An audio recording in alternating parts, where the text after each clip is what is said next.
Sveiki. Šį rytmetį naršydams po Facebook užėjau tokį Žemaitijos skelbimų postą. Kažkoks Vytas Hunterman paskelbis, jei Žemaitijos referendum išstos iš Lietuvos sudėties, ar Lietuvė užpuls Žemaitiją. Čia iš karto įžiūriu Lietuvos skaldymą gyslelę, bet pažiūrėkim, kas tas yra Vytas Hunter. Nežinau, ar čia tikras nuotraukas, bet jeigu tikras, tai dek Sarmatovo Žemaitį kabutės. Nes tokiai Žemaitės tokias postas įtikta labai parankus Rusijos sraigtelę, mano manimu. Tai pažiūrėkime tolimesnius savo postus. O, jau prieš valdžią šitą, jau visi yra vadinami avinas, o valdžia blogiaus imperija.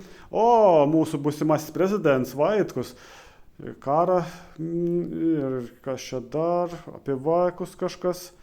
O šitą prasideda antivalstybinį gritinėlį su Vaidu Lekstučiu Žemaičiu priešaky.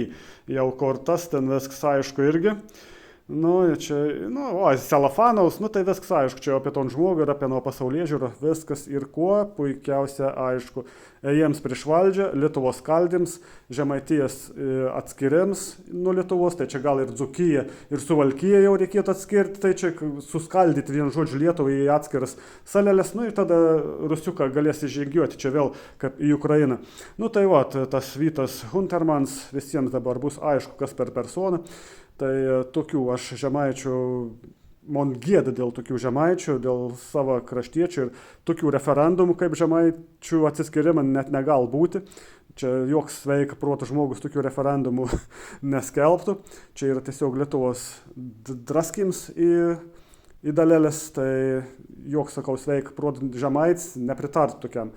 Ir aš paskaičiau čia komentarą jau iš karto jaukas iš tokį postą, o aš pažiūrėsiu vienom biškį rimčiau, kaip į grėsmę Lietuvą.